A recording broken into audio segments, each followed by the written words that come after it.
to the right channel. I have. Oh wait, why? Okay, yeah, I thought I was on. Okay, yeah, I thought I was on Harry's channel for a moment. No. We're good. Yeah, we're live. We're live. All right, good evening, afternoon, morning, what have you, everyone. My name is Scrappy Fan 92, and this is another episode of Storytime with Scrappy and Friends. With me today are Harry, Hi. Raideran, and Pedriva. Otherwise known as the B Team. B Team. Oh my god. What's going on there? See, we are being joined by Bane from the Batman series today. I got a giant cookie in my mouth. Oh. I'm spitting crumbs all over the place. Oh my god. I'm sorry to hear that. So how's it going, Bane? Be very painful. You know, they used to say life is pain, but now they're gonna say life is Bane. Oh my god. Wow. I barely know anything about Bane. I just know he snaps Batman's back at some point. Yeah. That's the Bane right there. So what we doing today? Dark Knight Rises is almost 10 years old. Wow, it is. Wow. Wait, what's almost 10 years old? The Dark Knight Rises. Oh, wow. The I haven't seen any of those movies. Oh, roses. That's where like Bane's the from. well, it's With where the the funny meme Bane. voice comes from. Yeah. Right. The funny Bane. Yeah, that version of Bane. Right. Hey, you know what else is old? The live-action Scooby-Doo movie. It's 20 years old. Enjoy the gray hair. It's 20 years old? What? No. I mean, I know that was when I was like super young, but that still feels like it feels like it should be less than that, you know. Yeah, and Disney's white-hot contemporary stars Lilo and Stitch. They're 22. Oh my god. Yeah.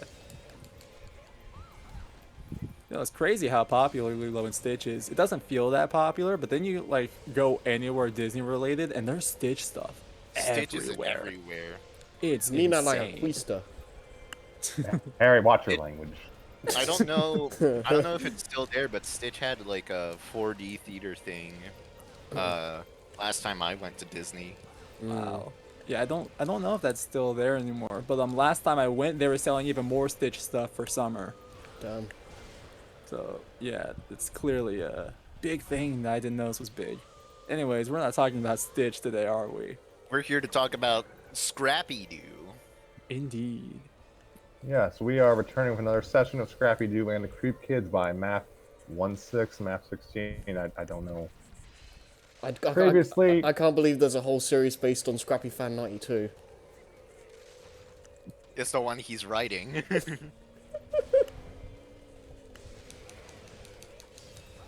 That What was am I writing stupid. now? I'm sorry.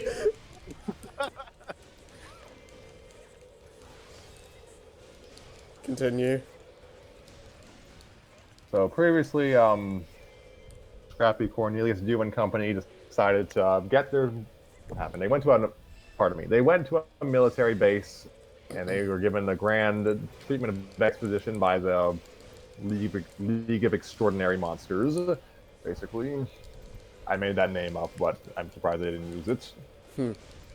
Basically, the fallen angels, which are their own separate species in the Scooby-Doo universe, apparently, like just went to war with all the other monsters, and yeah, that happened like a long time ago. And one of the fallen angels, Samael, is out for revenge. I think I've realized the issue with my Scrappy Doo voice. I'm too hung up on Boo Boo. Yeah, Yogi Bear. Oh. I mean, they were voiced by the same person at one point. No way! Maybe that's why Awesome. then. Yeah. Like, Don Messick did everything at Hanna-Barbera when Dawes Butler wasn't. So yeah, I'm gonna go ahead. Like, it's tradition at this point that Scrappy's voice must change every session we read the story. Cool, so no, yeah, I have an excuse to do my best Boo Boo. So yeah, I think that's about all I got. So here we are in chapter 8. Meet the Creep Kids. Interior hallways, lower levels of Area 53, evening time. The children stood in front of a big gray door with a big white 31 painted on it. Rodney typed in the code 28634 into the control panel next to the door. The door opened and the children walked in. Inside, the room was as big as a hangar and was full of crates and boxes. Okay, and this is Donald Gray, son of Dorian Gray speaking. Welcome to Repository 31. It is where the General stores ancient relics and advanced technology. I'm also Rodney. But we use it as our personal hangout. There's a lot of fun things to play with in here. Winnie jumped on a stack of boxes and howled. The howl echoed throughout the room. Winnie. This place is neat. Everyone walked through a path between crates. Eddie pointed to a red flute in a glass case and said, Over there is the flute of the Pied Piper of Hamelin. Tanis, pointing to 3 golden apples on a red pillow, said, Me too, oh Lord. Hey, these are the 3 golden apples of the Hesperides, or whatever that word is. Verities, I think. That's a word, that's all I know. That's going into the Google machine. Yep. That's right. Said Eddie. Godzina licked her lips as she stared at the apples. Donald stopped her, I guess. Don't even think about it. Eddie, pointing to a long braid of blonde hair, said, And over is the braided hair cut off from Rapunzel herself. Wow. Rapunzel's not a monster. I mean, her hair is quite monstrous. Rodney, looking at the past to his left, began mumbling. 14, 15, 16. Ah! He stopped, then walked down a path. Everyone stopped to see Rodney. Wait, that wasn't supposed to be Donald. Goodness. 14, 15, 16. Ah. He stopped, then walked down a path. Everyone stopped to see Rodney searching through the crates. He stopped and reached between 2 crates and pulled out a small metal box. The others walked towards him and stood beside him, looking at the box. He opened it and took out a tuning fork. Jamal interjected, "A tuning fork?" How does this fit into your plan?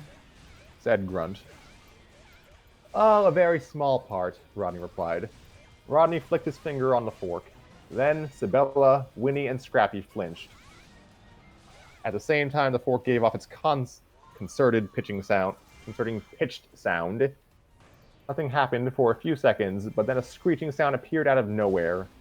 They all looked up to where the sound was coming from. A griffin flying towards them. It was a griffin flying towards them.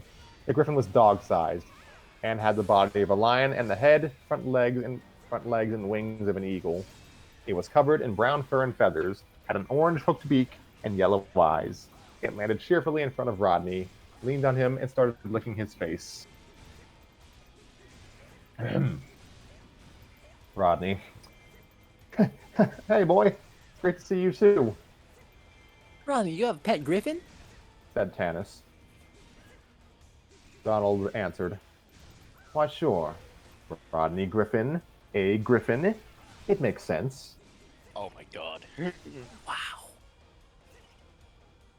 Gosh, darn, why do I have to be Phantasma? Okay. Phantasma began laughing. Ugh, no, just no. Oh my lord. Makes perfect sense to me. Rodney replied, Rodney. Yeah, his name is Feather. He's very friendly. Feather stepped away from Rodney, walked up to Tanis, and licked her face. I'll say. Neat. Hi, Feather. I'm Scrappy Doo. And this is Matches. Talon shook Scrappy and Matches' hands. Gosh, Matches. Oh Lord. Hello. I don't know.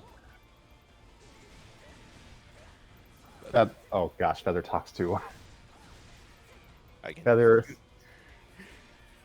Hello, Cool. said Grunt. Grunt walked up to pet Feather.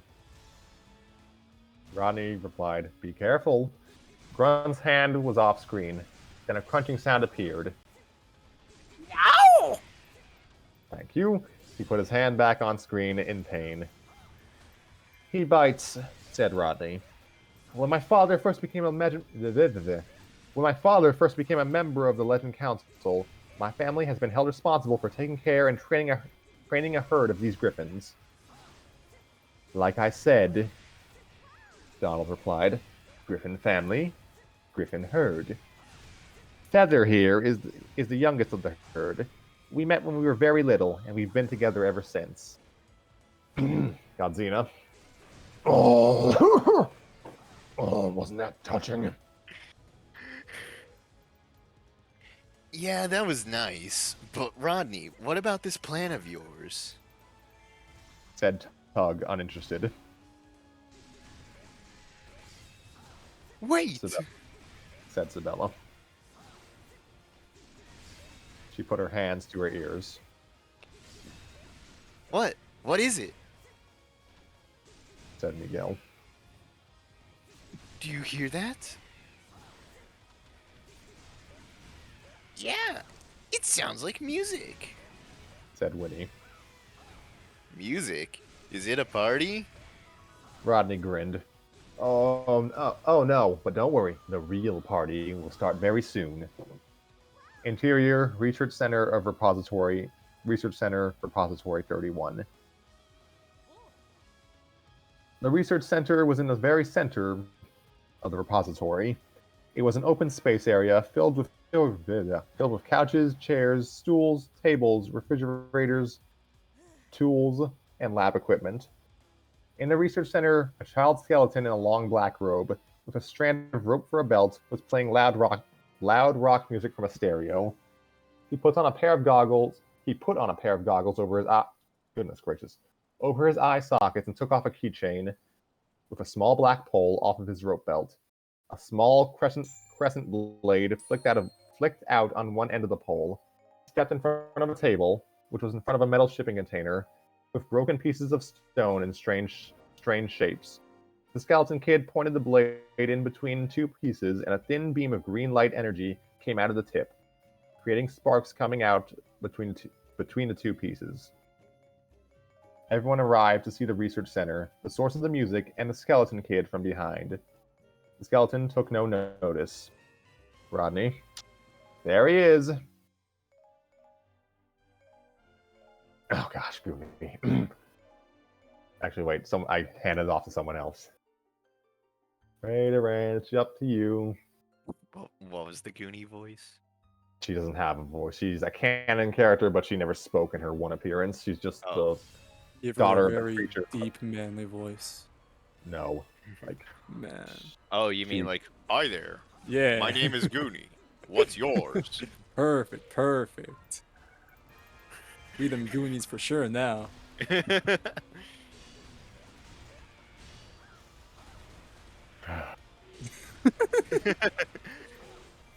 Hi there, my name is Goonie. What's yours?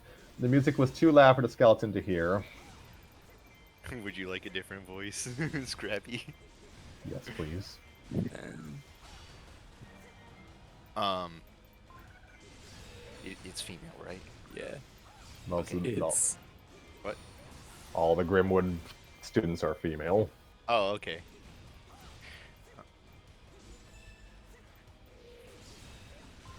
Forget it. Hello. Excuse me. Donald walked up to Goonie. Don't worry, let me get his attention. Donald stood on the right side of the table, close to the shipping container. I'm not going to yell. Andrew! He hit the container with his cane. The sound of the container and Donald's yelling got the skeleton's attention. He quickly turned to Donald, without realizing he forgot to turn off. Excuse me. Without realizing he something wrong. I was hearing feedback. He quickly turned to Donald without realizing he forgot to turn off the beam. It burned a line across the container and hit Donald as he flew back into a pile of empty cardboard boxes. The other kids ran to Donald to help him. The skeleton turned off the beam, took off his goggles, grabbed the remote to the stereo on the table to turn off the music, and ran to Donald to help him too. Skeleton, I don't know what he's gonna sound like. Friggin' He doesn't even have vocal cords. How does he speak? magic. Screw it. He's Billy and Mandy's Grim. Donald! Rodney and Tug helps Donald up. Tug. Oh, shit. My goodness. Are you alright? Fine. Why do you ask? Said Donald. The skeleton spoke again. Oh. Hello. Oh, darn it. This accent will fluctuate between everything. Oh, darn it. I ruined your suit, man. Oh my god. Oh my god. The beam had cut Donald's right sleeve off and left a long rip in the right side of the torso of his suit. The fall Wrong rip, Raggy. Thank you. The fall destroyed. My sister's calling her dog. The fall destroyed the gray flower sticking out of his suit's pocket. Donald, so you did. Look at that. The skeleton looked close at the flower. Then Donald hit the top of his skull. Asshole. The skull fell off the body. Andrew's skull fell off his body and onto the floor. Then the skull grew green and levitated back onto the neck. Stop doing that. Well, you're the one who zapped me with a green beam. Yeah, with green beam. A green beam and ruined one of my best suits. Isabella. Is he always like this? Rodney. Pretty much. You get used to it. Donald removed his suit, revealing his shirt was also ripped, and gave his suit to Baxter. Donald. Wait here. I've got another pair. I've got another pair of clothes in that shipping container. He walked to the container, then stopped for a minute to see the burnt through trail on it. Better hope they're not destroyed too. He walked inside. Rodney. Sorry about that. He introduced the skeleton kid. This is Andrew Reaper. I guess you can tell who his father is. How do you do? How do you do? Andrew put his keychain back on his belt and put his hood up, with the shadows covering his face, and 2 red dots of light in his eyes. He looked at Casta. What an interesting... Goodness gracious, of course, the vaguely Jamaican guy is looking at the crab. What an interesting crustacean. A rare form of Kiwatu suits. Okay. Casta. Well, maybe that's what makes you special. Winnie. You speak crab? Miguel. Is that me? No, it's me. Alright. It's not crab, it's Morse code. Let's see, my training has been a little rusty. But she's asking him to point which way it is to the streamer. Jacqueline. Almost. She was really telling him that she can't figure out why she looks like that either. Tug looked at the CDs laying around a stereo. This type of music hasn't been heard for years. So what are you, an observer or a collector? Andrew. Gosh darn it. Well, sort of. I'm more like someone who enjoys very old things and is I don't even know what this accent is anymore. And is amazed by what they are and how they work. An analyst, if you will. General Greendale stores a lot of devices and artifacts in here. I simply had to examine these fine remnants, so he gave me this research center, all for me and my friend. Isabella. Sounds fantastic. She turned to Rodney and Eddie. Wait, Have you guys ever done any research while you're here? Rodney. Well, yeah, sometimes. Eddie. Ju- Just remember, Rodney's dad is a chemist and my father is a doctor. Half of Eddie's face turned into Harry. Harry, speaking from the left side, said, Donald is our testing dummy. Donald, walking out of the shipping container in a new suit with another gray flower in his pocket, felt insulted. Ha ha ha ha, very funny. Baxter looked at Donald's old suit, then received a shock. Baxter whispered to Tug. Hey, Tug, look at this. Baxter showed Tug the suit and revealed that the spot where Andrew's laser beam hit was also torn on the back of the suit, as if the beam went through Donald. They both seemed confused. Well, I, for one, I am impressed that someone like you can be interested in the wonders of discovery. Andrew. Thank you. Thank you, Elsa.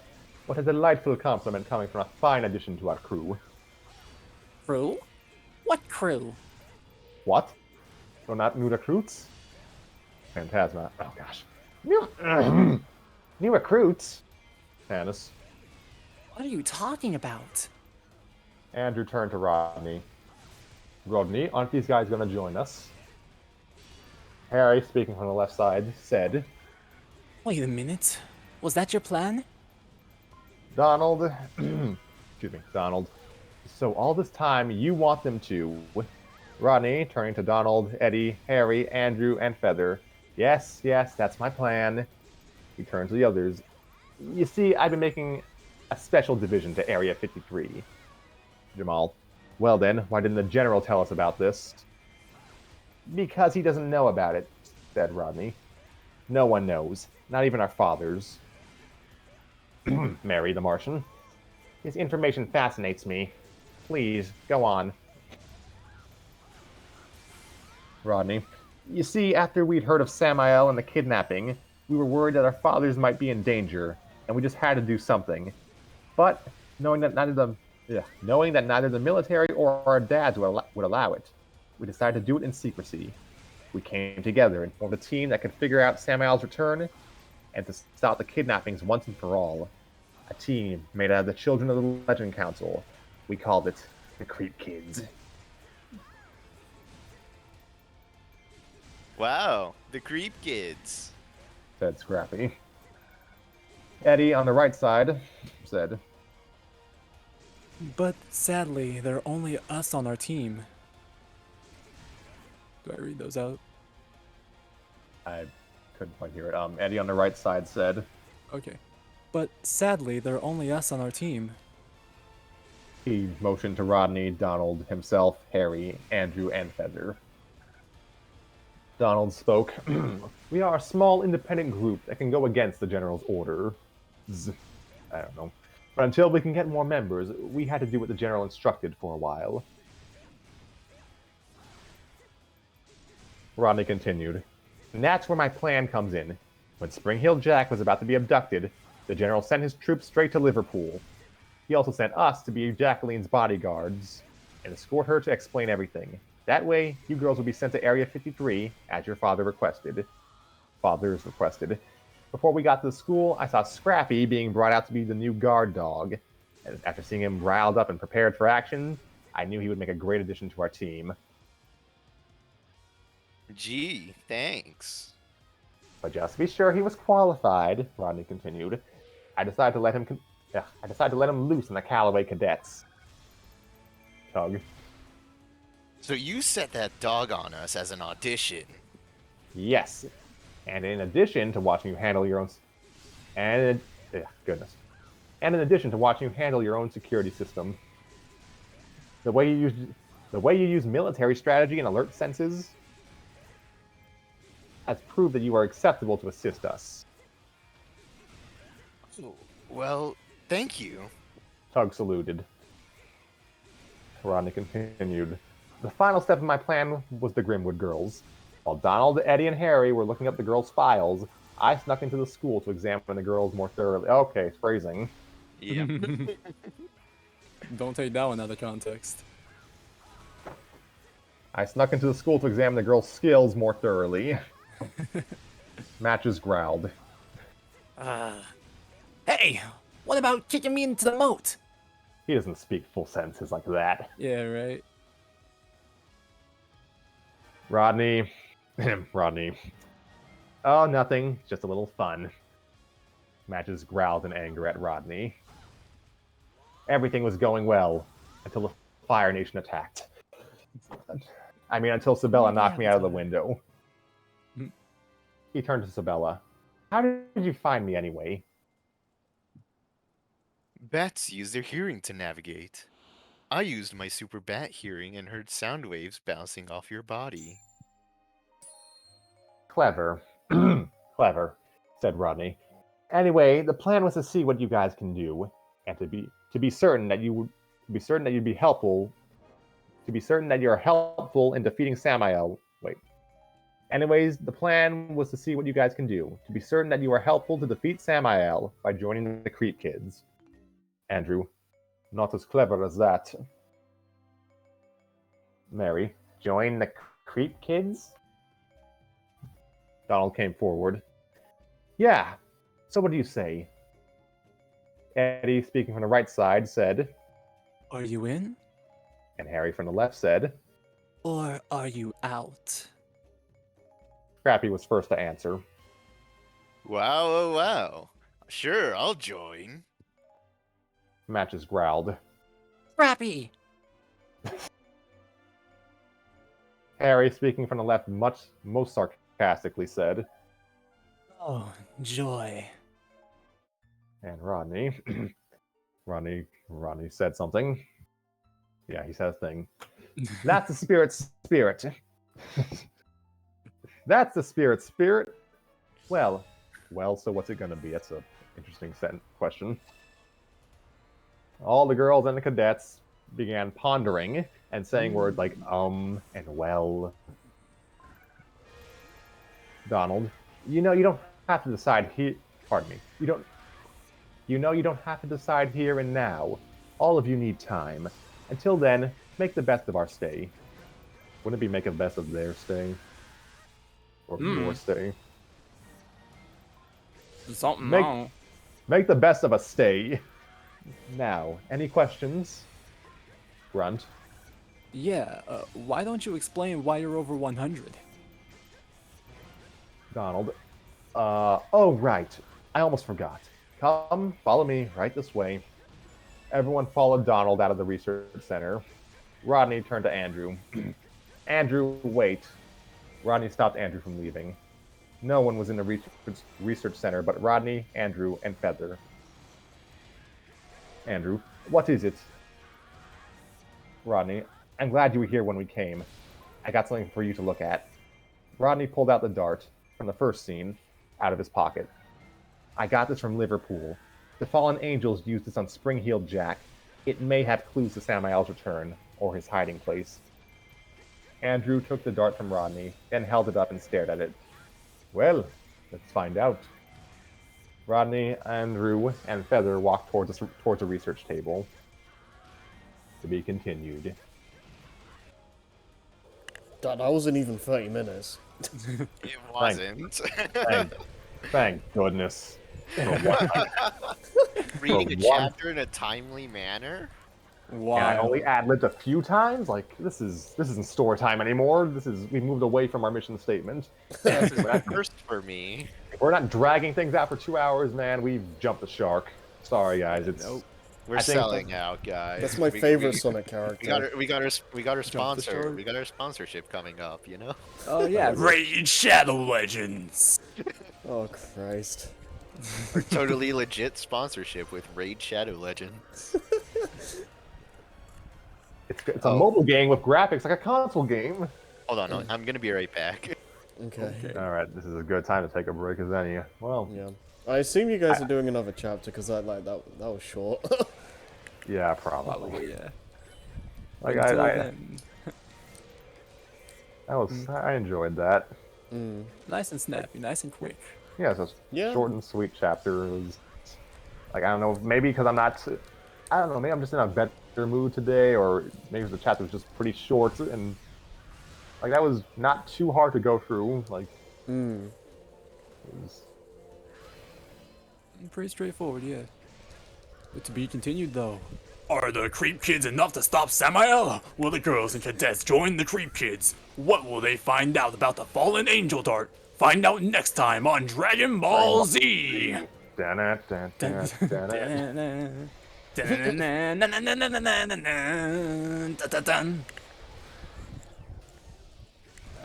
Good stuff. what was I gonna say? So yeah, I enjoyed this. I forgot that they had I forgot they had Def Jr. here, so I think I gave up making him his voice. His voice sounds more like Sebastian than Grim at this point. Yeah. It went from sounding like you was something like this to sounding a little more like this, you know. Sha-la-la-la-la-la, don't be scared. That's what you were going for right there. Like, You got the I move. forget like how kind of nasally his voice is in the original movie. Yeah, I haven't seen this Scooby-Doo thing, so. I was thinking of Little Mermaid. Oh, Sebastian, yeah, okay. Just more nasally, and the movie a bit more. Like I've been marathoning Disney stuff for over a year now, so it's like I've seen pretty much everything. Like, Where are you right now? if we're talking specifically about the animated canon, I watched Aladdin, and then I just decided to go through everything else in Aladdin's franchise. So I'm just going to a TV show right now, but that's not on so Disney Plus. you're watching everything. Everything, literally. Okay, I'm back.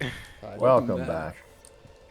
Thank you for saving us from 30-minute diversion on other things.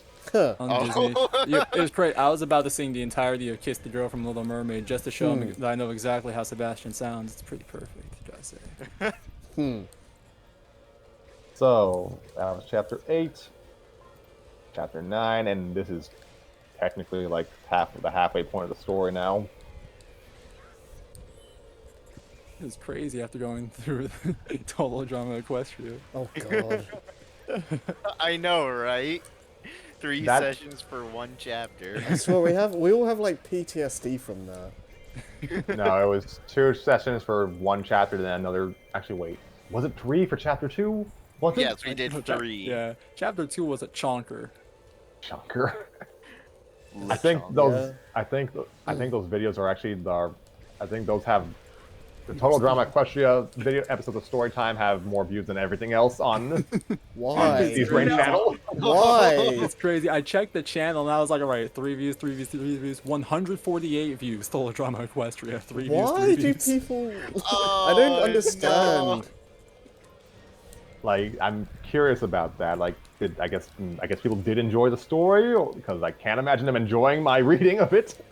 I think another thing is that Total Drama fans are pretty wild. I once made one tweet randomly bringing up how like terrified I was. I was like, man, the Total Drama fan base is terrifying. And I just had a screenshot of a thumbnail of a YouTube video. And that ended up getting like 17 likes from a bunch of people I'd never heard of before. So they're definitely on the hunt for Total Drama stuff. Either that or people just enjoy us losing our minds. That could be it too. I'm not even sure. Like it's not. I wasn't even. Like, we weren't even particularly angry until we were like doing like the wrap ups. Like, we were just kind of fatigued. It wasn't like It's just wasn't like- exhausting more than anything. It wasn't like It wasn't like average like game. Pardon me. Like, our rage wasn't even like particularly entertaining. If you even want to call it rage, it wasn't particularly entertaining. It wasn't like funny YouTube gamer man like reviewing Sonic 06.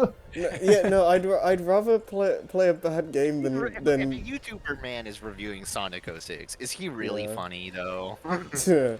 the Depends on game the is really execution. carrying his comedy. Depends on the execution. No, I'd maybe, rather play a bad game than read a bad fanfic though, because it's just maddening to me. A bad game can get funny at times. A bad fanfic can get, well, bad. I mean, a bad fan fiction can also get funny if only because like the madness sets in. But Yeah, I think a bad fanfic is more embarrassing, though. Yeah. yeah. You get that secondhand embarrassment too. It's like, man, someone actually wrote this. Unless it's I mean, like a crack. I get that feeling. I get that feeling looking at Sonic 06's story. Someone wrote that too. Sonic So. 06's story is a perfect example of the human psyche. Okay. It's a masterpiece. It I don't is know this what you're plot talking line about. about It a little just ginger needed- girl who it just her little best pal from when she was a child. She Oh, really God. loved that. Then once they took it away, she destroyed the planet. Okay, it's a very touching story. I don't think 06's story is beyond saving. It just needed like a few more drafts. I honestly think it's okay. It just needs certain things taken out. Yeah. Yeah, like The girl. Yeah, we are getting into this right now. We shouldn't. This will Nah, take we like should save that another for a hour. podcast episode. Yeah, you know. we have a that's something- podcast. Well, apparently, crazy, The right? B Team podcast. The B Team podcast. It's time. God. It'll be more Rise up. consistent. It'll be higher quality. It'll be everything that the A Team wishes they could have. I don't even think we have an A team anymore. We really don't. They are a team, but they're not the A Team. That sounds like a tagline for an A team movie. Another A team movie reboot, but yeah, some studios have a team, but they're not the A team. All right, are we gonna move on to chapter 9 now? Yeah. This is Scrappy doing the Creep Kids. Scene 9, Sammy's visit. Exterior, Vault, Repository 31, lower level of Area 53, nighttime. The vault was another room within the wall of the repository. It was sealed up by a wide, rectangular metal door. Donald led everyone to the door. He entered the code into the panel next to the door. Goodness gracious. The door, take a shot, slowly opened, revealing a small room inside, filled with just a few boxes. Some of these boxes were covered with white sheets. In the middle was a greenish-brown blanket covering a rectangular object tied to it. Everyone walked in and stood right in front of the blanket-covered object. Donald removed the ropes. Grunt. So what is this thing anyway? Donald. My reflection. Miguel. You brought us all this way to look at a mirror? No. Donald removed the blanket. Excuse me. That's a call. It's a scam call. Ooh. No, they're going to ask you if you want to buy some free RAM on your computer. It's going to be great. Who is Mr. Risk and why do they keep calling you? Well, you see, mine is Mr. Risky. See, that's his family name. You know, everyone refers to him as Risk, but his actual name is Risky.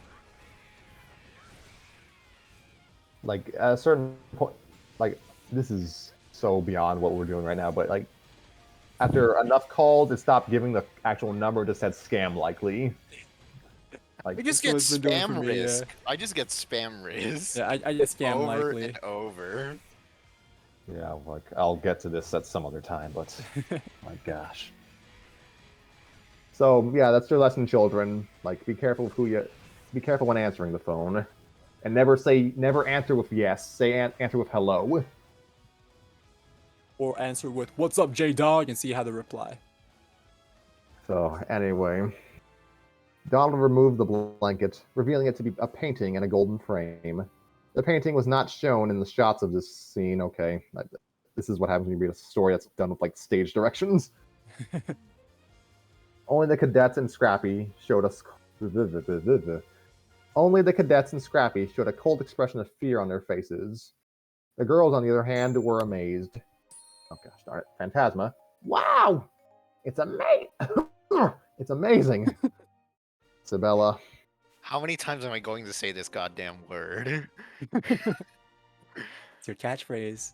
Oh my god. Fantastic. Thank you. Jacqueline. It's even better than I imagined. Grunt had different thoughts. Are you kidding? Who the heck is that ugly old thing? Me, Donald answered. The cadets and Scrappy looked at Donald with confusion. Jamal said, "Oh, well, nice painting. Thank you. Keeps my face pretty, literally." Tug was confused. But Donald, it doesn't even look like you. Scrappy was walking towards a Scrappy was walking towards a portrait with paint and brushes that he got out of nowhere. Don't worry. A little paint will put that picture back into shape. Donald quickly got between Scrappy and the painting, turning his cane into its sword mode, and pointed it at Scrappy. The puppy backed off in front. Fright. Gosh darn it. The puppy backed off in fright. "Stay away from my picture! Don't touch it!" Tug. Gee, Donald, calm down. What's so important about an ugly painting of yourself? Why don't you just get rid of it? Eddie explained. Oh, that's me, right. Because he can't get rid of it. If you destroy the painting, he'll destroy Donald.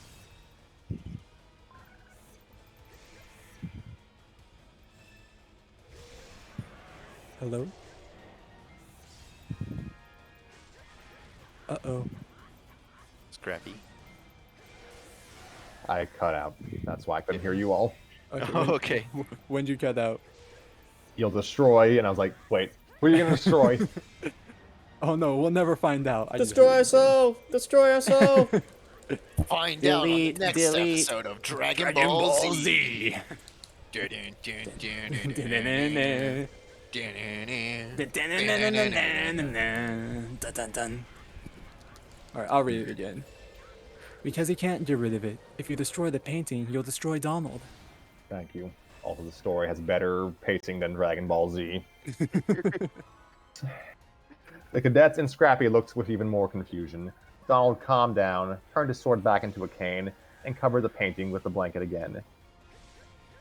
"Do you know the story of my father, Dorian Gray? Over a century ago, he was a very handsome man who fell victim to a horrible curse. He had a self-portrait of his own. He grew jealous over the painting, for it would remain young and beautiful, while he would grow old and lose his beauty. So he did terrible things in return for his wish to be like the painting. So every year that passes, the portrait ages instead of him. Every bad deed that my father had ever done has been reflected onto the painting as pure ugliness.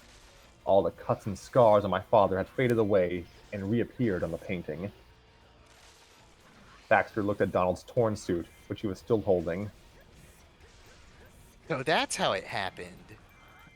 Throughout the years, everything around him had began changing, while he remained the same.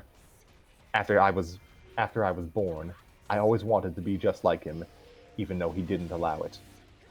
I searched through all his journals and did the exact same things he did. I even got a painting of my own. Of course, at the time, I didn't know he was immortal. So when he told me the truth and showed me his painting, it was too late. I'm sharing his curse, and the two of us have lived on for over 100 years to this very day. Gosh, I'm sorry to hear that. I didn't know. Of course you didn't, but Samael did. When he... What do you mean? When Samael took my father, he also took his painting, the source of his immortality. Our youth, our beauty, and our lives are bound to these paintings. We must keep them safe, or we will give back that which we took from them. Uni. I don't get it. Eddie interjected. If you break the painting, you'll break the grays. The painting will be young, and the grays will be old. What's not to get? Oh. Donald. Yeah. That's a reason why Samael has to be stopped. A reason why my portrait should stay in the a reason why my portrait should stay in this vault, and another reason why Andrew hangs out with us. He's hoping to see me when something bad happens. Jamal, permission to interrupt, Donald. Permission granted, Cadet Williams. Wait, Jamal has the last name? Jamal Williams. There's no. Okay. Where is Andrew? Baxter also chimed in. Yeah, and where's Rodney? Eddie. Must still be in the research center. Come on, let's go get him. Everyone but Donald left the vault. Candace stopped and saw something on the floor. She picked it up and it... Pardon me. She picked it up and it was revealed to be one of the scaly feathers from the first scene. She then heard whispering sounds from the vault. She turned to see Donald, lifting the blanket a little and whispering to his painting. You don't think I should trust them, do you? Well, what do you know? You're the one who caused me trouble over the years. I promise you this. I am not going to let you win. Donald let down the blanket and saw Tannis outside the vault, looking at him. He stepped out of the vault and hit the button on the panel to close the door. Then he walked back to the research center with Tannis, as she kept looking at the feather. Interior, Research Center, Repository 31. Rodney and Andrew examined the fallen angel dart with a microscope. Feather just sat aside, watching. Oh gosh. Andrew. Hey Rodney, I've been thinking. Even if they join the Creep Kids, how exactly are we going to find Samael? Rodney. I've thought about that. I'm stuck between the ideas of stealing a high-tech helicopter and sabotaging this... Gosh darn it. I'm stuck between the ideas of stealing a high-tech helicopter and sabotaging the seismograph so we can dig our way out with a drilling device. We have stored here, and we can use a crystal ball to find him. See? Solve a series of simple solutions. But I'm saying that's 5 times fast. So, what have we learned? Well, the designs indeed match those of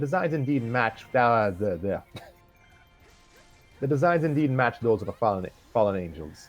The marking, the craftsmanship, the choice of minerals, and knowing that the fallen angels dip these darts in chemicals of their own secret mixture.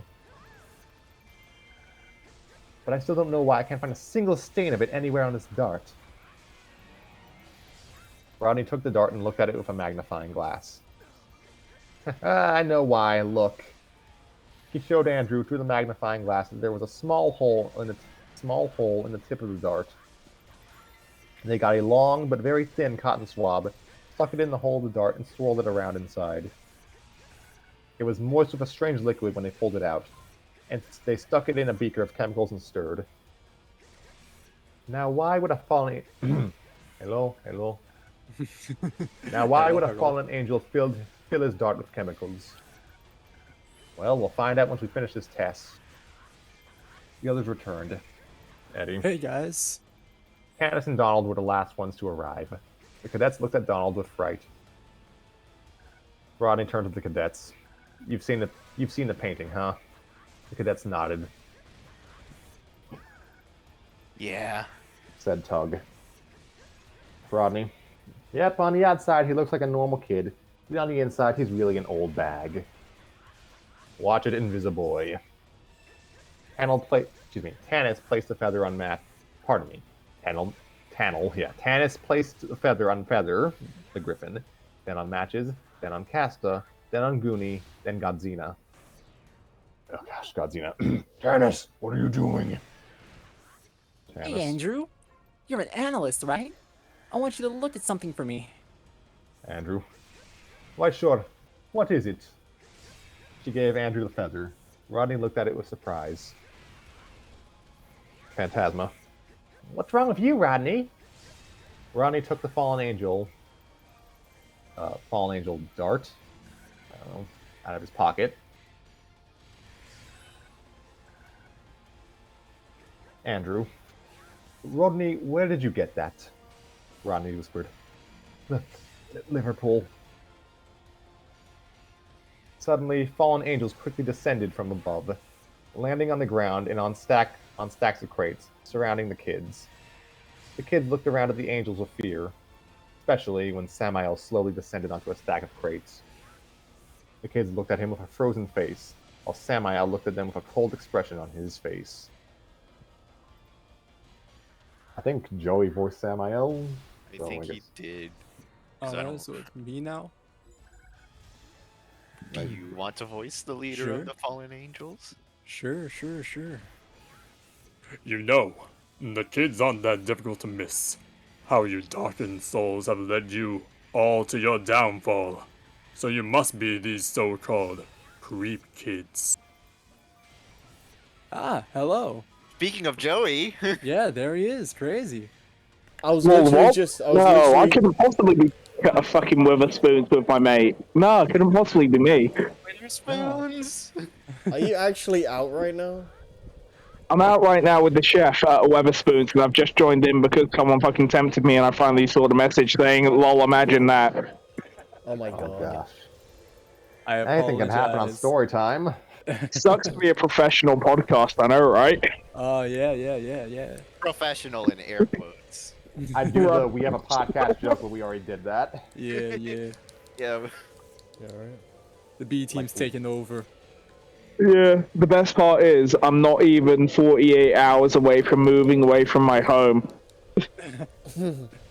Yo. So- Yeah, I'm gonna presume you don't have the. I'm guessing thing if you're open, able so- to do this, you're probably beyond the point that you finished recording the last chapter.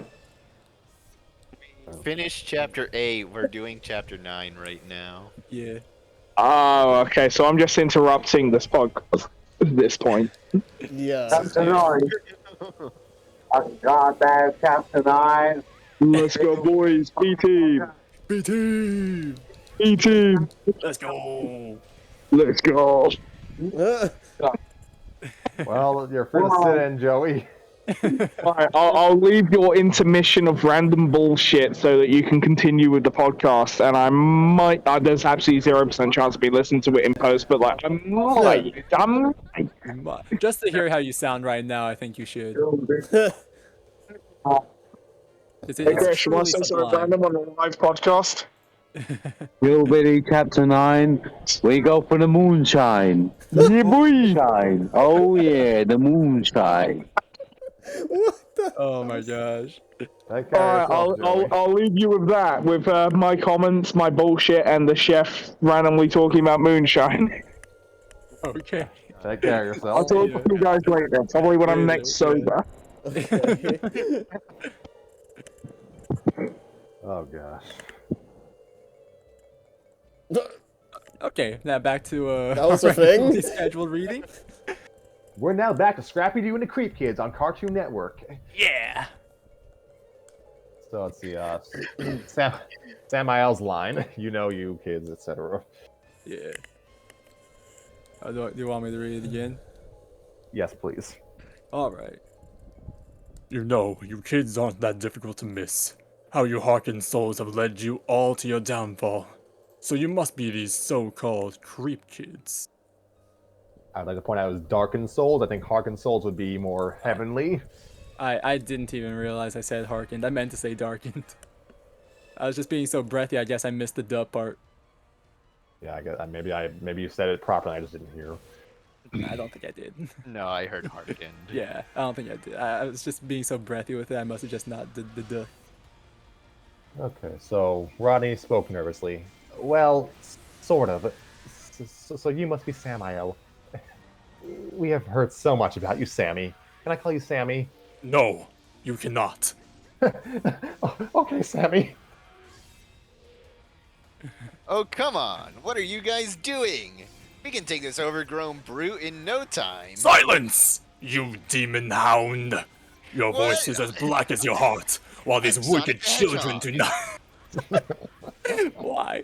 While these wicked children do not have the will to stand against me, like their fathers. Samael threw Dr. Griffin's hat at them, and it landed in front of Rodney. Rodney picked it up in shock, revealing to the monster kids that their fathers had been taken. The expressions on their faces slowly went from fear to anger, leaving the Callaway cadets still frightened. Tug. Guys, I think it's time to about face and... The monster started to move forward. Huh? Guys, what are you doing? They all stopped close to Rodney, waiting for orders. Okay. All right, guys. Let's creep them out. The monster kids cried out for battle. Okay, Rodney removed his visible clothes to be invisible. Donald switched his cane to sword mode, and he twitched his head to the left and transformed into Harry fully. Isabella showed her fangs and hissed. Andrew used his power of greenish light energy to gain his keychain and turn it into a scythe. Winnie howled as she prepared her claws for a fight. Candace unwrapped some of her bandages. Jacqueline released her glider. Matches started glowing red. Mary pulled out a little space gun, and electricity sparked out of Elsa's bolts as she readied herself for battle. Meanwhile, Scrappy is just a dog. Yo, shout out to Delta Species Elsa. It's not a joke I get, but okay. Pokemon joke. And the Frozen joke. In the card game, there's a Delta Species line. It's a line of Pokemon that are the wrong type. So there's like a Steel type Pikachu. Ah, that's cool. Yeah. Oh. So since the usual Elsa we know is Ice type, I said shout out to Delta Species Elsa since this one's the Electric type. All right, I get it. Yeah. Thank you. Okay, Tug was reluctant. I'm just making stuff up as I go. No, wait! Guys, that's a negative! They all started running towards the fallen angels. Alright, that's what I'm talking about. Scrappy charged to join them in true Leroy Jenkins fashion. Leroy Jenkins! So be it. Said Samael. The fallen angel snapped his fingers, and his followers flew and/or ran towards the kids charging them. Then they finally collided. One fallen angel was fighting with Rodney, but he couldn't see him. He felt Rodney hitting on his armor, and he swung his fist at nothing. Nah, you can't hit me, you can't hit me. Then the fallen angel put his hand to his back, then brought them back up front. Wait, brought whose hand? Where? He brought it up to his face, and a purple light flashed between his fingers. He gave a swing of his fist, and a stack of barrels a few feet away from him came down with a sound that goes, oof. It's the Roblox oof. Oof. Rodney was surprised. He saw me. How could he have seen me? I mean, he might have just heard you. Yeah, to be honest. My voice is invisible too. As soon as the fallen angels tried dodging Winnie's claw, others tried dodging the energy beam from Mary's space gun. Mary saw one of them preparing to throw a few small blade-like weapons at Winnie. Look out! Mary said. As the angel drew the blades, Mary quickly pushed Winnie out of the way. Winnie then looked at the blades in shock.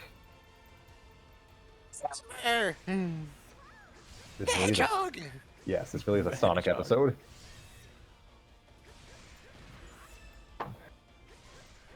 Some fallen angels threw golden balls at Isabella. Nice. As they crashed next to her, they released a greenish gas. Isabella sniffed it and was disgusted by the smell.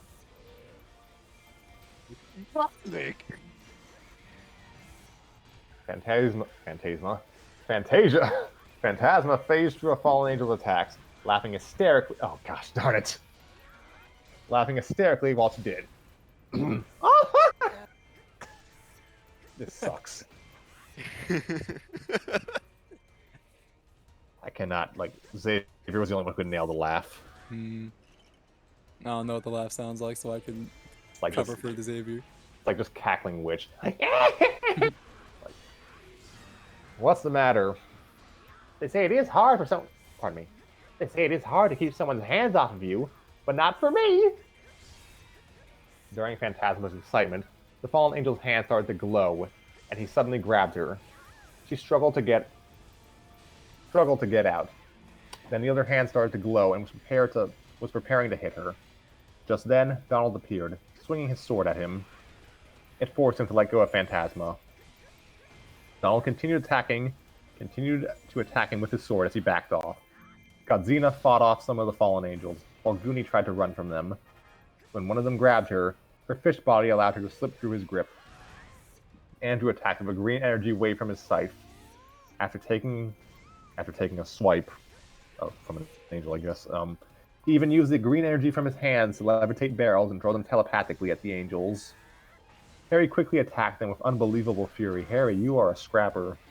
Then he saw a few of the angels surrounding Jacqueline and Casta.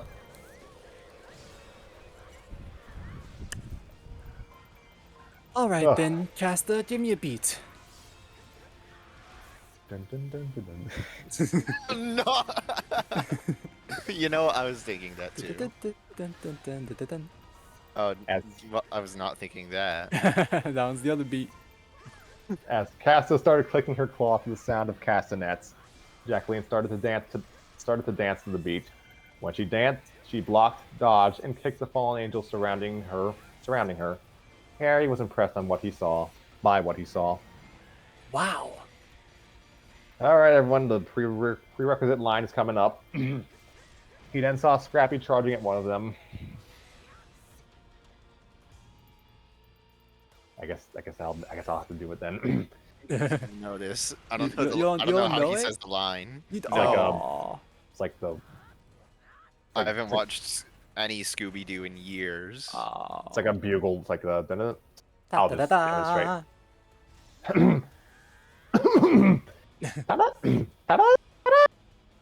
Puppy power. Yeah. Fudge. Da da da da! Puppy power! Something like that. Yeah, let's just take 10 minutes to get this right. Yeah. Puppy power! There we go. He grabbed the angel in the shin. Hey, I got him! That's nice. Now what are you gonna do with him?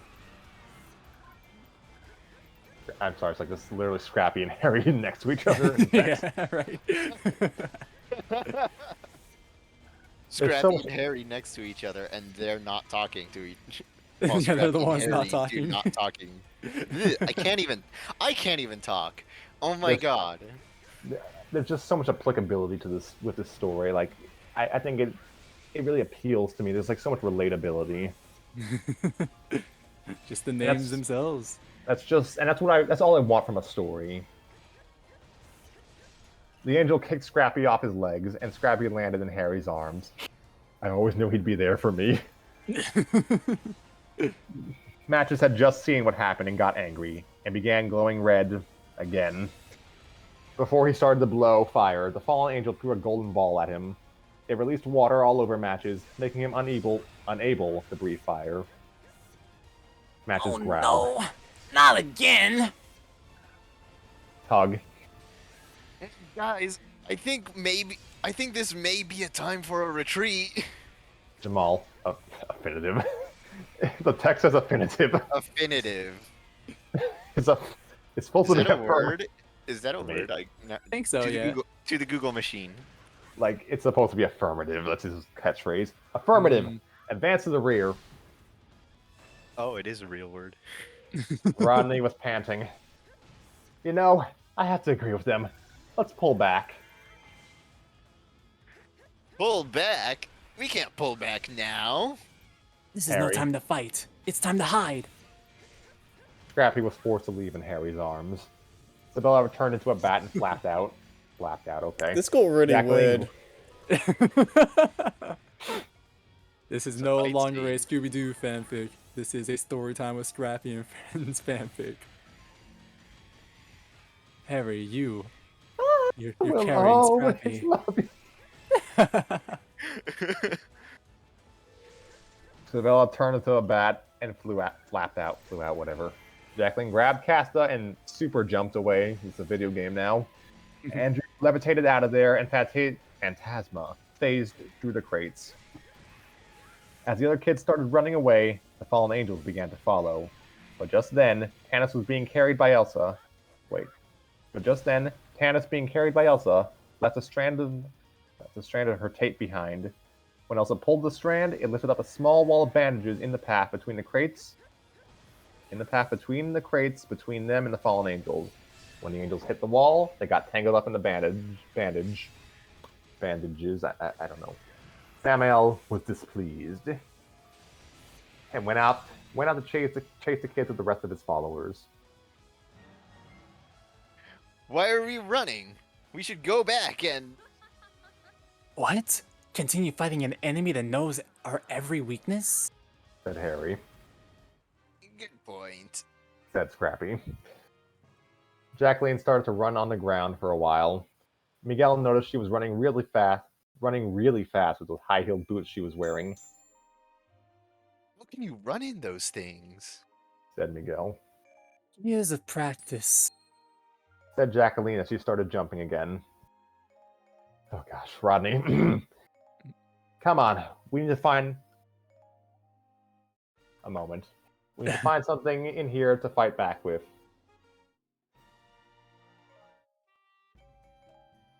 As the fallen angels chased them, they were led to a wide space in the repository. There was nothing there but a forklift, and Donald riding it wearing a worker's disguise with a mustache. He walked up to the fallen angels and apparently speaks in Italian. What the hell? Disguise. Oh Yeah. gosh. It's a clever disguise. All right, time to This whip up is- those Mario Brothers accents. Yeah, I guess so. Like this story is Scooby-Doo as heck. Like he walked up to the fallen angels. Donald, speaking in a Italian accent, said, "What are you doing? Can't you see this is a restricted area? We are supposed to move these crates from the east end to the west end. Not just like those pesky kids who just went into that container." The fallen angels go into the shipping container that Donald pointed to. And then the metal door, not mental door, suddenly closed and locked. Donald held the door shut while the angels inside tried beating their way out. Just then, a fallen angel's arm busted a hole between the cracks of the door, grabbing for something. And then a bag levitated and was placed into the angel's hand. "Here," said Rodney, "hold this." When the arm went back into the container, even more rumbling happened inside, along with the angels screaming. Donald asked, "What did you give them?" Aeolias? Sounds Greco-Roman, but I don't know. I've got no clue.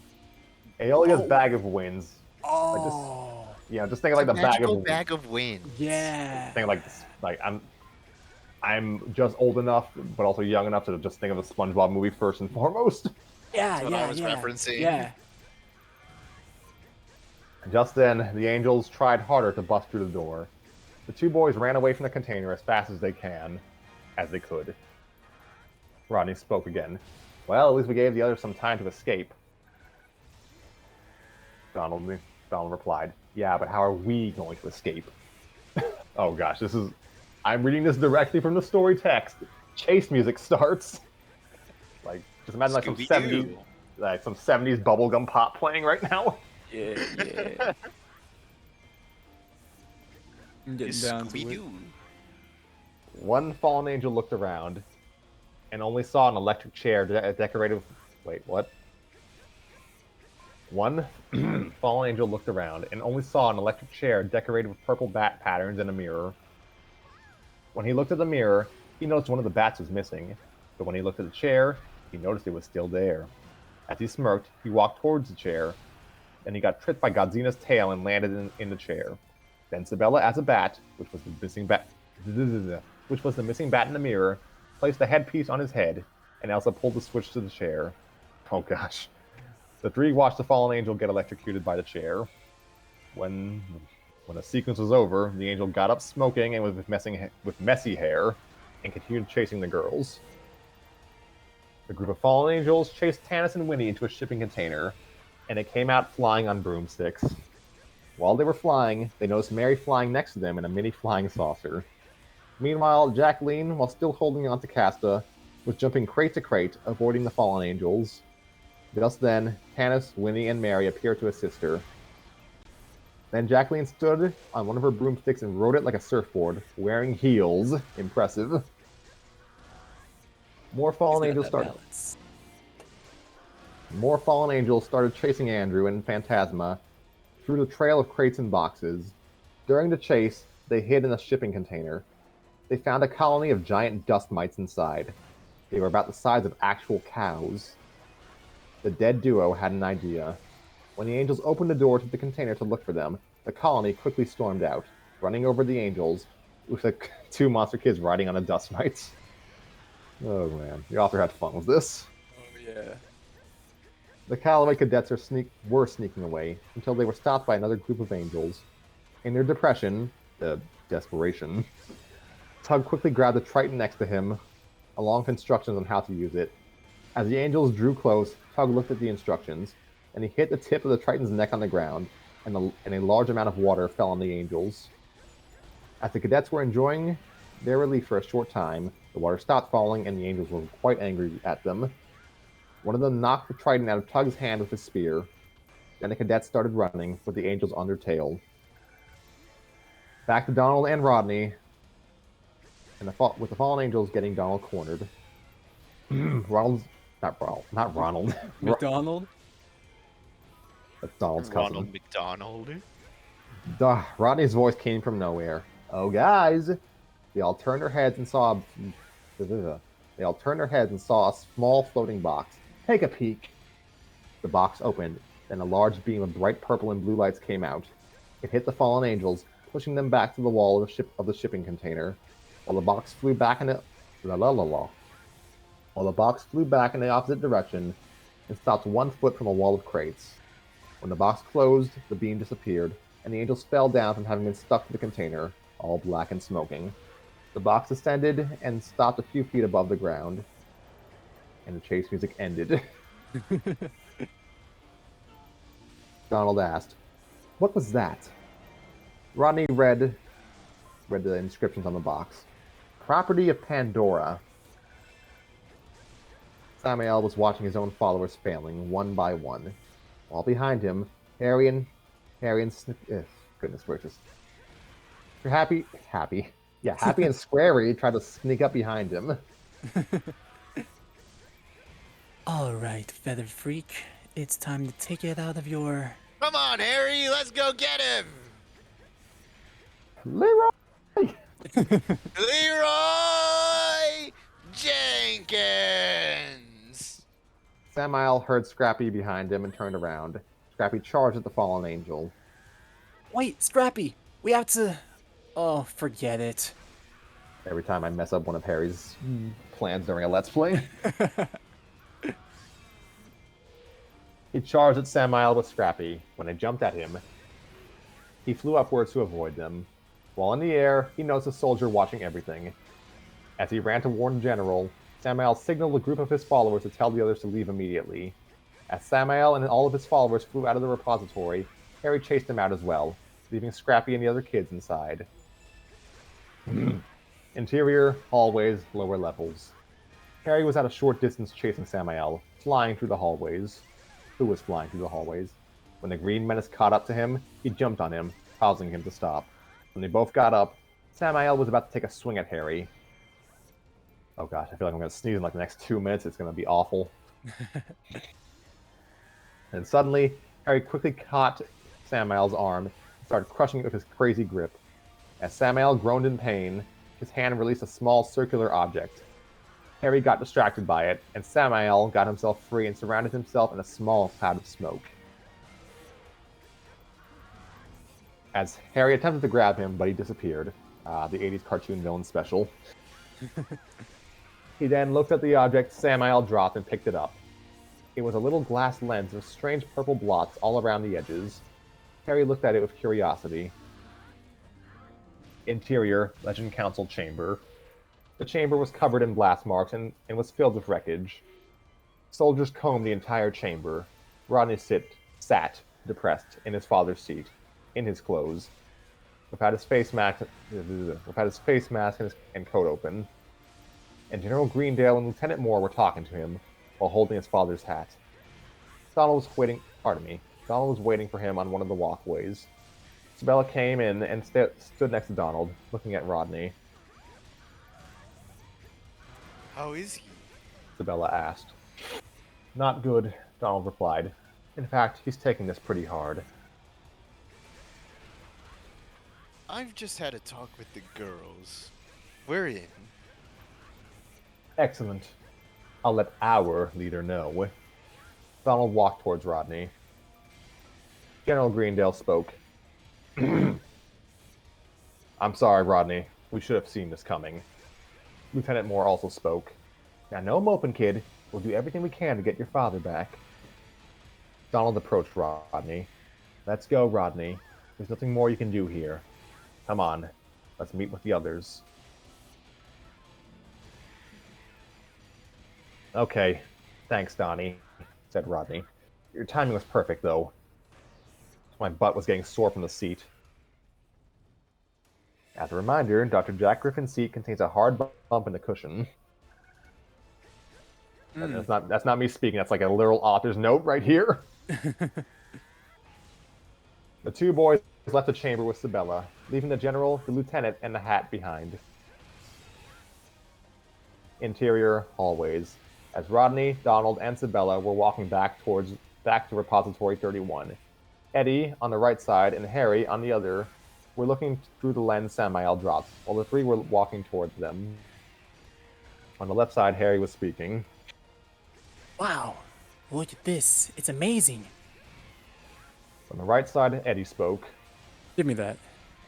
He took the lens from Harry and looked into it. He turned to Ronald. Gosh darn it. He turned to Rodney, Donald, and Sabella. Yeah, that's their ship name, Ronald. Hey guys, check this out. This thing makes you see more clear. When he looked at Rodney, he reacted in shock. Whoa! Oh my gosh, how can this be? Harry, from the left side, spoke. What is wrong with you? He took the lens and looked at Rodney with it. Oh, no way. How is this possible? Donald. Guys, what's going on? Let me see. They gave him the lens, and he looked at Rodney. When he looked at Rodney with the lens, he saw Rodney completely visible. His skin could be easily seen. It also revealed that he's wearing a full-body black suit under his clothes. Thank goodness. Okay. Donald was in shock to see this happening. Rodney. Donnie, what is it? Donald. Something you wouldn't believe. To be continued. Well, That's it, huh? So, that was fun. Harry, you know PC98 Toho, right? Kind of. You know Sariel at least, right? I've heard that name before.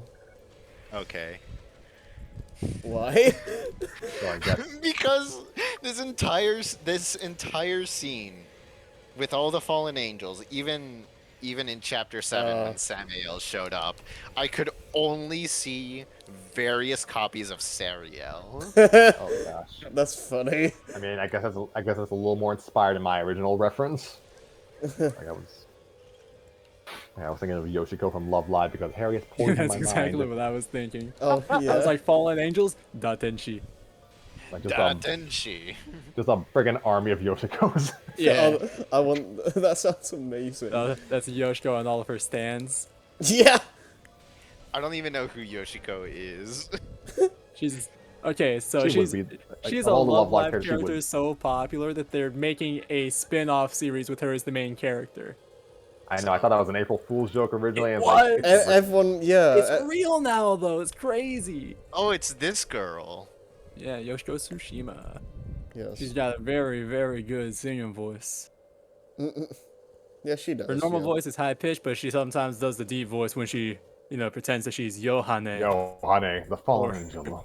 Or as every single auto translator likes to translate their name, John. What? I mean, Yeah.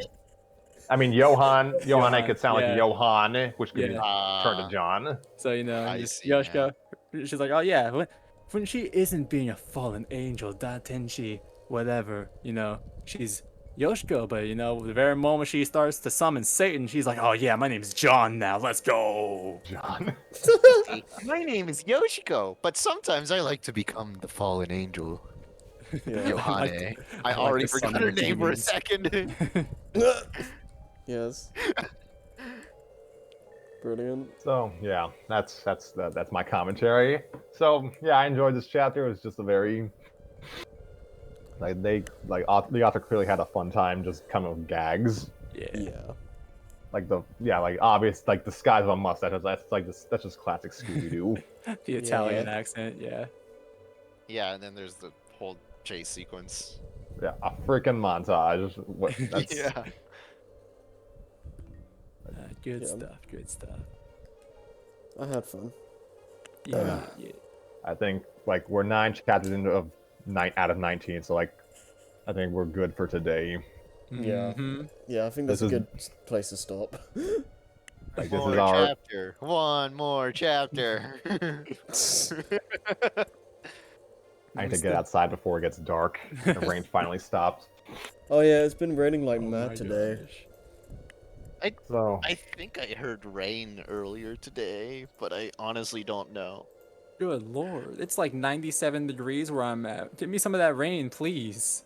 You're Yeah. at 97? I haven't had 90-degree weather in like 2 weeks. Oh, gosh.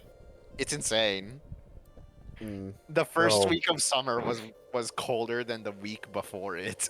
mm. Okay, yeah, I've had some issues with June in my area. Like it's been just like really hot or like 65 degrees or like 71. Like it's so polarized. You know, But- it's actually been kind of mild for us this year. It's usually really bad during summer, but this year hasn't been actually that bad so far. must be nice being in your red coat. No, actually, it's like it's either unbearably hot or really cold there. Pretty much. Like either you just don't want to exist or like you're freezing to death. Hmm. So yeah, weather sucks. It's fun. But you know what doesn't suck? Story time with Scrappy, which will return probably I don't know next week. Someday. Yes, someday. We might Yeah. do something on a non-weekend day because that seems to be when Tanner's free. Like, I don't think we'll be resuming this next episode because this is just a stopgap. Like, if Tanner's free, we might actually just resume Future Mario Brothers and probably finish that maybe. Mm-hmm. And then that will at least be one other thing off the docket. And aside from this, I think we'll kind of have a clean slate. Yeah, well, besides your other Mario thing. Yeah, we're Slate. Oh boy. yeah we're not yeah we're definitely not reading my thing immediately after Future Mario Brothers. Like, You still need me Slot to look in. at the audio files, right? yes, we need to do some audio work, and Right. yeah, I might just sit in with you on that because Yeah. like I'm sure you could do it, but I certainly can't do it on my own. So Yeah, Gee. we'll figure out like a time to do that. yeah, so yeah, you're all invited to that if you want to join. So Mm. like when we get the audio figured out and when Sabletooth is up and about again, we'll probably resume. That's my story. Like, we might, yeah, we're gonna read something else, at least one other thing before we get to that though. Like maybe I'll touch on my one of my Love Live stories. 'Cause I am technically still working on that, so we'll see. Like I'm like kind of, it's surreal to have like just be kind of not really what's the word?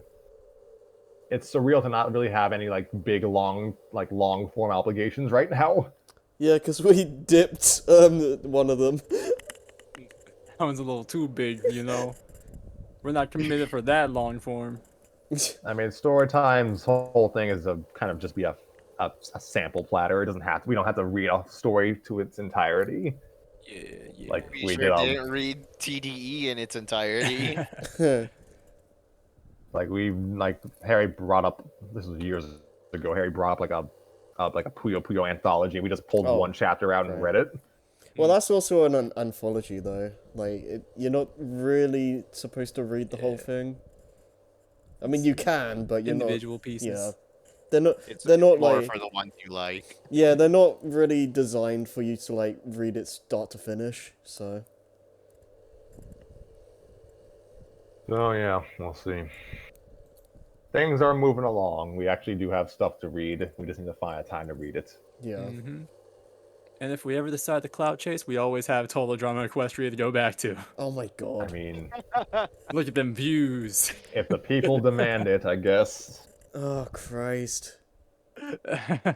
Do it against our will. I mean, It's gonna be that at that point.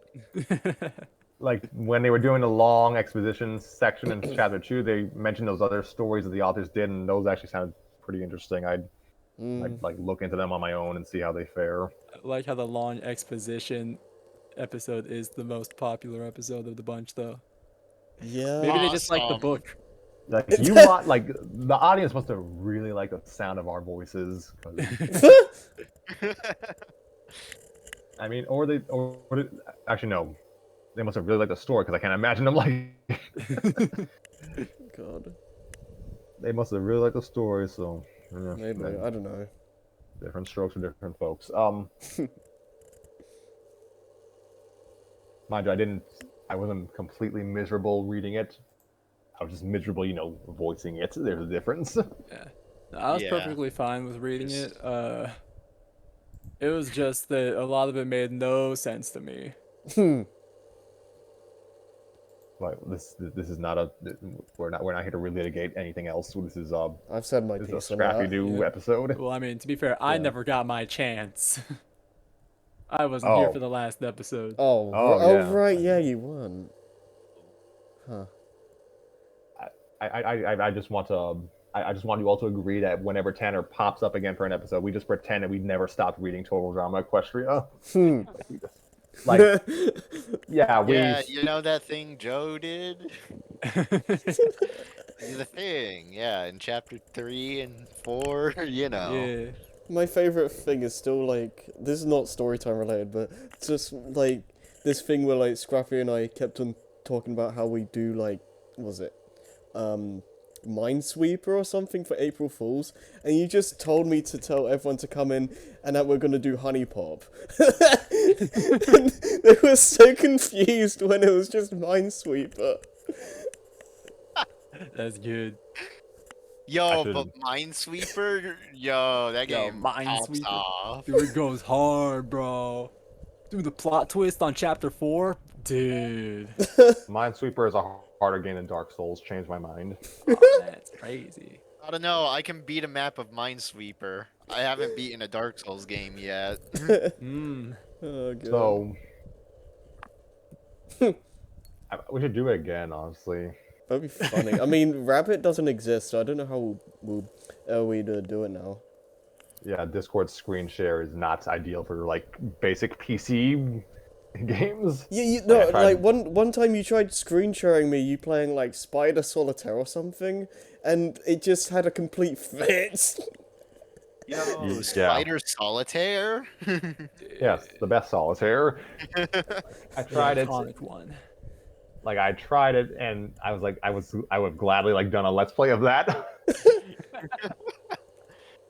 I wish I welcome to still had the episode image, 3 but like, of Spider Solitaire. yeah, I wish I still had the image, but like, I screen shared Scrappy doing that, and like, there was just a bunch of stuff everywhere. It was I couldn't even tell what I was looking at. Spider Solitaire is wild. I love how it looks when you beat it, though. It's crazy. I haven't played Spider Solitaire in a while. I don't Yeah, me even. neither. I don't even remember if there's a difference in the rules. There is. It's a. Like I I know think- there's a deck difference, but Yeah. like rule difference, I don't remember. It's slightly different from usual Solitaire, but it's not too different to not be Solitaire, you know? Yeah. Oh, okay, I found the image. This is what it looked like. Oh my god. I don't know what is going on. What the heck? Harry, we're still technically recording, aren't we? Yeah. Yeah. Yeah, I think we can sign off now. Okay, yeah, bye. Have a good night, everyone. We'll be returning in about a week's time or so, maybe earlier. I don't know. Bye bye. Goodbye.